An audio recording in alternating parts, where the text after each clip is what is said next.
Hello student, आप लोग कैसे उम्मीद करते हैं आप लोग अच्छे होंगे। तो स्वागत है आपका अपना YouTube channel success creative mind में। आज के इस वीडियो में 10वीं कक्षा के भूगोल के प्रथम चैप्टर जो कि भारत संसाधन एवं उपयोग है, इस चैप्टर से जितने भी ऑब्जेक्टिव क्वेश्चन आ रहे हैं वो सारे क्वेश्चन इस वीडियो में बताएंगे। तो ये इस वीडियो का जो है पार्ट 2 होगा। पार्ट 1 में जो है 1 से लेकर 95 तक का क्वेश्चन बताया। अगर नहीं देखे हैं तो जा करके देख लीजिए, प्लेलिस्ट में होगा, ठीक है।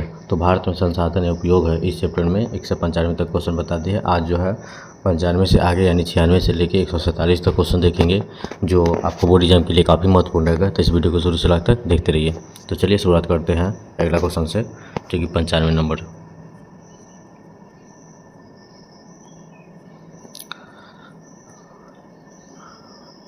चलिए 95 नंबर क्वेश्चन में देखते हैं। 95 नंबर क्वेश्चन क्या कह रहा है कि मरुस्थलीय मृदा का विस्तार निम्न में से कहाँ है। तो मरुस्थलीय मृदा का विस्तार जो है वो कहाँ स्थित है। तो इसका उत्तर जो हो जाएगा वो ऑप्शन बी, जो कि राजस्थान में है, जो कि काफ़ी इंपॉर्टेंट क्वेश्चन है ये, ठीक है। अगला 97 नंबर क्वेश्चन में कहता है कि काली मृदा का दूसरा नाम क्या है। काली मृदा का जो दूसरा नाम है वो क्या है। तो इसका उत्तर हो जाएगा ऑप्शन बी, जो कि रेगुड़ मृदा है। आप किसी भी कॉम्पिटिटिव एग्जाम की तैयारी कर रहे हैं, आप लोगों के लिए काफ़ी महत्वपूर्ण है, ठीक है। तो आप लोग भी इन वीडियो को देखते रहिए। 98 नंबर क्वेश्चन में कहता है कि पंजाब में भूमि निम्नीकरण का मुख्य कारण है। पंजाब में भूमि निम्नीकरण का जो मुख्य कारण है वो क्या है। तो इसका उत्तर हो जाएगा ऑप्शन डी, जो कि अधिक सिंचाई होना। अगला 99 नंबर क्वेश्चन में कहता है कि पंजाब एवं हरियाणा में कुल भूमि का कितना प्रतिशत भाग पर खेती होती है। पंजाब और हरियाणा में कह रहा है कि कुल भूमि पर कितने प्रतिशत भाग पर खेती होती है। तो इसका उत्तर हो जाएगा ऑप्शन सी, जो कि 80% भाग पर जो है खेती होती है। कहाँ? तो पंजाब और हरियाणा में। चलिए अगला क्वेश्चन देखते हैं। अगला 100 नंबर क्वेश्चन में कह रहा है कि नेशनल रिमोट सेंसिंग एजेंसी जो कि हैदराबाद में है, आप लोग नोट कर लेंगे इसको कि नेशनल रिमोट सेंसिंग एजेंसी जो है वो हैदराबाद में है। तो इसमें कहता है कि इसके अनुसार बताना है कि भारत में कितनी भूमि व्यर्थ है। तो नेशनल रिमोट सेंसिंग एजेंसी के अनुसार बताना है कि भारत में कितनी भूमि व्यर्थ है। तो इसका उत्तर है ऑप्शन बी, जो कि 533 लाख हेक्टेयर जो है ये भूमि जो है ये क्या है, व्यर्थ में जा रहा है। अगला क्वेश्चन है 101 नंबर में, कह रहा है सोपानी कृषि किस राज्य में प्रचलित है। सोपानी कृषि जो है किस राज्य में प्रचलित है। तो इसका उत्तर है ऑप्शन डी, जो कि उत्तराखंड में है। 102 नंबर क्वेश्चन में कह रहे हैं निम्नलिखित में से किस प्रदेश में जैविक मिट्टी नहीं पाई जाती है। तो जैविक मिट्टी किस प्रदेश में नहीं पाई जाती। तो इसका उत्तर हो जाएगा ऑप्शन बी, जो कि झारखंड में नहीं पाई जाती है। आप लोग अगर नोट में लिखना चाहते हैं तो लिख सकते हैं कि किस प्रदेश में जैविक मिट्टी पाई जाती है। तो ये आप तीनों ये ऑप्शन लिख सकते हैं, कर्नाटक, उत्तराखंड और तमिलनाडु इसमें पाई जाती है, बट झारखंड में जो है उसमें जैविक मिट्टी नहीं पाई जाती है। चलिए 103 नंबर क्वेश्चन में कहता है कि जामनगर तेल शोधक कारखाना किस राज्य में स्थित है। तो किस राज्य में है। तो इसका उत्तर है ऑप्शन डी, जो कि गुजरात में स्थित है, ठीक है। चलिए नेक्स्ट क्वेश्चन देखते हैं। अगला 104 नंबर क्वेश्चन में कह रहा है कि नवगांव तेल उत्पादक क्षेत्र किस राज्य में है। नवगांव तेल उत्पादक क्षेत्र जो है वो किस राज्य में स्थित है। तो इसका उत्तर हो जाएगा ऑप्शन ए, जो कि गुजरात में स्थित है। 105 नंबर क्वेश्चन में कह रहा है कि किस राज्य में खनिज तेल का विशाल भंडार स्थित है। तो किस राज्य में खनिज तेल का विशाल भंडार स्थित है। तो इसका उत्तर होगा ऑप्शन ए, जो कि असम में। जो काफ़ी इंपॉर्टेंट क्वेश्चन है ये। अगला 106 नंबर क्वेश्चन में कह रहा है कि किस खनिज को उद्योगों की जननी माना गया है। तो किस खनिज को उद्योगों की जननी माना गया है। तो इसका उत्तर है ऑप्शन सी, जो कि लोहा को माना गया है। 107 नंबर क्वेश्चन में कह रहा है कि निम्नलिखित में से कौन आध्यात्मिक खनिज का उदाहरण है। तो आध्यात्मिक खनिज का जो उदाहरण है वो क्या है। तो इसका उत्तर है ऑप्शन सी, जो कि अब्रक जो है वह आध्यात्मिक खनिज का उदाहरण है। चलिए नेक्स्ट क्वेश्चन देखते हैं। अगला 108 नंबर क्वेश्चन में कहता है कि बेलाडीला खान से कौन सा खनिज निकाला जाता है। तो बेलाडीला खान से जो है कौन सा खनिज निकाला जाता है। इसका उत्तर हो जाएगा ऑप्शन डी, जो कि लौह अयस्क का। 109 नंबर क्वेश्चन में कह रहा है कि कटनी खनिज प्राप्ति स्थल किस राज्य में स्थित है। तो कटनी खनिज प्राप्ति स्थल जो है वो किस राज्य में स्थित है। तो इसका उत्तर है ऑप्शन बी, जो कि मध्य प्रदेश में स्थित है। 110 नंबर क्वेश्चन में कह रहा है कि उड़ीसा किस खनिज का सबसे बड़ा उत्पादक है। तो उड़ीसा जो है वो किस खनिज का सबसे बड़ा उत्पादक है। तो इसका उत्तर है ऑप्शन बी, जो कि मैग्नीज का जो है सबसे बड़ा उत्पादक क्षेत्र है। कौन सा। तो उड़ीसा। 111 नंबर क्वेश्चन में कह रहा है कि इनमें से कौन लौह युक्त खनिज का उदाहरण है। तो लौह युक्त खनिज का उदाहरण क्या है। तो इसका उत्तर ऑप्शन है, जो कि मैग्नेटाइट है। चलिए नेक्स्ट क्वेश्चन देखते हैं। अगला जो प्रश्न में क्या कह रहा है 112 नंबर क्वेश्चन में कह रहे हैं कौन लौह अयस्क का एक प्रकार है। तो कौन जो है वह लौह अयस्क का एक प्रकार है। तो इसका उत्तर हो ऑप्शन बी, जो कि हेमाटाइट जो है वह क्या है, लौह अयस्क का एक उदाहरण है, ठीक है, यानी प्रकार है। 113 नंबर क्वेश्चन में कह रहा है कि नर्मदा बचाओ अभियान किसने चलाया, जो काफ़ी इंपॉर्टेंट क्वेश्चन है। नर्मदा बचाओ अभियान किसने चलाया, तो इसका उत्तर हो जाएगा ऑप्शन ए, जो कि मेधा पाटेकर ने चलाया था। 114 नंबर क्वेश्चन में कहता है इनमें से कौन चिपको आंदोलन से संबंधित है, तो चिपको आंदोलन से कौन संबंधित है, तो इसका उत्तर ऑप्शन है, जो कि सुंदरलाल बहुगुणा। ठीक है, जो कि इंपॉर्टेंट क्वेश्चन है हर एग्जाम के लिए।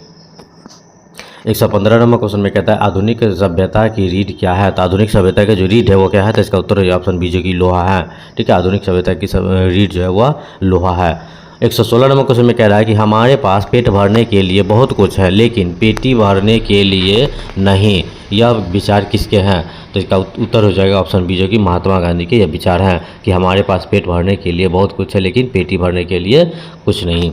अगला 117 नंबर क्वेश्चन में कह रहा है कि 1 टन इस्पात बनाने में कितने मैग्नीज का उपयोग होता है, तो 1 टन इस्पात बनाने के लिए कितने मैग्नीज का उपयोग होता है, तो इसका उत्तर ऑप्शन बी, जो कि 10 किलोग्राम मैग्नीज जो हम उपयोग करेंगे तो क्या बनेगा, 1 टन इस्पात बनेगा। चलिए अगला प्रश्न देखते हैं। 118 नंबर क्वेश्चन में कहता है निम्नलिखित में से बताना है, निम्न से बताना है कि कौन जीवाश्म ईंधन है, तो इसका उत्तर ऑप्शन डी, जो कि इनमें से सभी कौन कौन है, कोयला, प्राकृतिक गैस और पेट्रोलियम। ये क्या है, जीवाश्म ईंधन है, आप लोग नोट कर लेंगे। ठीक है, इंपॉर्टेंट क्वेश्चन है ये। अगला 119 नंबर क्वेश्चन में कहता है कौन सा स्रोत अनवीकरणीय है, कौन सा स्रोत जो है अनवीकरणीय है, तो इसका उत्तर ऑप्शन सी, जो कि कोयला है। कोयला जो है वो क्या है, अनवीकरणीय स्रोत है। अगला 120 नंबर क्वेश्चन में कहता है गोंडवाना समूह के कोयले का निर्माण हुआ था, तो गोंडवाना समूह के कोयले का निर्माण जो हुआ था वो क्या कब हुआ था, इसका उत्तर है ऑप्शन बी, जो कि 20 लाख वर्ष पूर्व हुआ था। ठीक है, चलिए नेक्स्ट क्वेश्चन देखते हैं। अगला 121 नंबर क्वेश्चन में कहता है लिमिटेड टू ग्रोथ नामक पुस्तक किस वर्ष प्रकाशित हुई, काफ़ी इंपॉर्टेंट क्वेश्चन है और इससे भी ज़्यादा इंपॉर्टेंट क्वेश्चन है, पार्ट 1 में मिलेगा तो आप जाकर करके देख सकते हैं। तो लिमिटेड टू ग्रोथ नामक पुस्तक की किस वर्ष से प्रकाशित हुआ, तो इसका उत्तर हो जाएगा ऑप्शन बी, जो कि 1972 में प्रकाशित हुआ।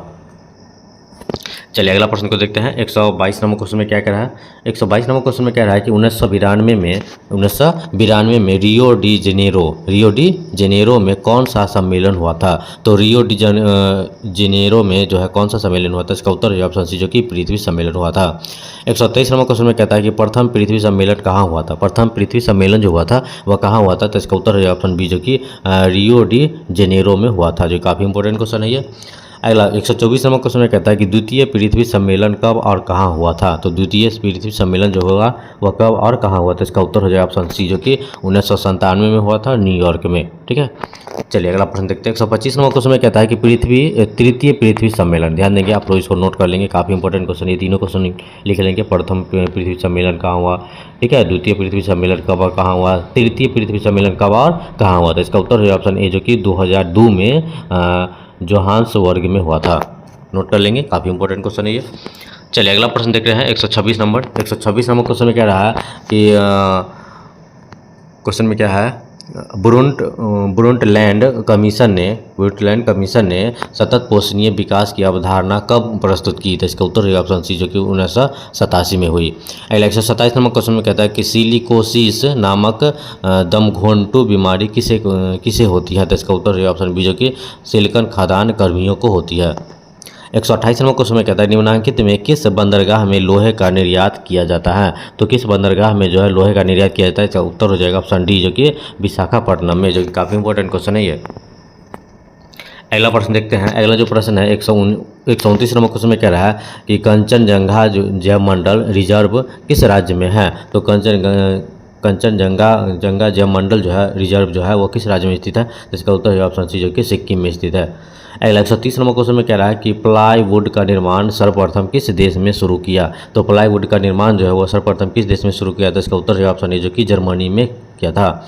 131 नंबर क्वेश्चन में कहता है कि दामोदर घाटी परियोजना के निर्माण का सर्वाधिक महत्वपूर्ण कारण क्या था, तो सबसे अधिक महत्वपूर्ण कारण जो था दामोदर घाटी परियोजना का वो क्या था, तो इसका उत्तर है ऑप्शन डी, जो कि उपयुक्त में से सभी, जो कि पहला क्या था, सिंचाई व्यवस्था करना, दूसरा मत्स्य पालन करना और बाढ़ों पर नियंत्रण रखना, यही दामोदर घाटी योजना के निर्माण का सबसे महत्वपूर्ण कारण था। 132 नंबर क्वेश्चन में कह रहा है कि सीमेंट उद्योग का सबसे प्रमुख कच्चा माल क्या है, तो सीमेंट उद्योग यानी सीमेंट बनाने वाला जो उद्योग होता है वह सबसे प्रमुख कच्चा माल क्या है, तो इसका उत्तर जो ऑप्शन है जो कि चूना पत्थर जो है वो क्या है, कच्चा माल है, जो कि काफ़ी इंपॉर्टेंट है ये। अगला प्रश्न देखते हैं 133 नंबर क्वेश्चन में ध्यान देंगे। 133 नंबर क्वेश्चन में क्या कह रहा है कि कोलाकोट कोयला क्षेत्र किस राज्य में स्थित है। तो कोलाकोट कोयला का नाम है, ठीक है, जो कि किस क्षेत्र में स्थित है, तो इसका उत्तर हो जाएगा ऑप्शन सी, जो कि जम्मू और कश्मीर में ये कालाकोट कोयला जो है स्थित है। 134 नंबर क्वेश्चन में निम्नलिखित में से उद्योगों में से कौन सा सार्वजनिक क्षेत्र में संबंधित है।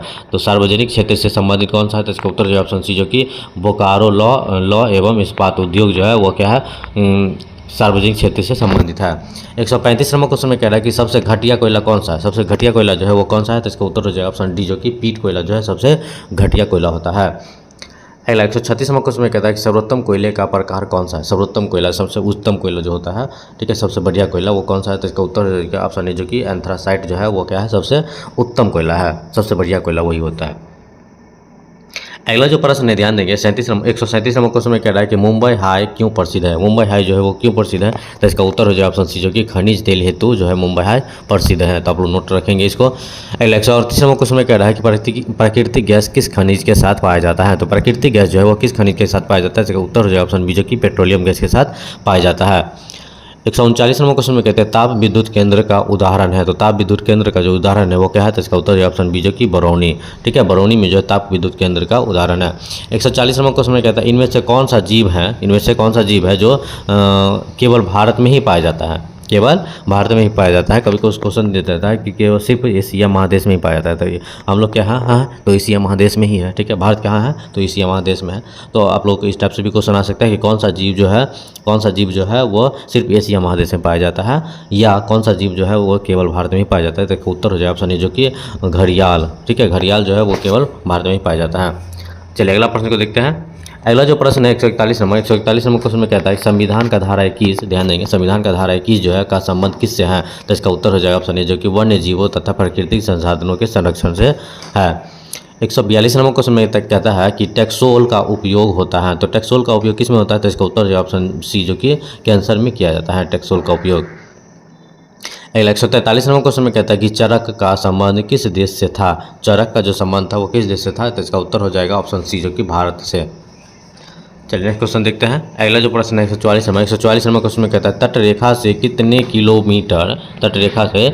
किलोमीटर क्षेत्र सीमा अपवर्जक आर्थिक क्षेत्र कहलाता है। तो इसका उत्तर ऑप्शन बी, जो कि 200 NM, ठीक है, ये क्षेत्र जो है वो क्या है, अपवर्जक आर्थिक क्षेत्र कहलाता है।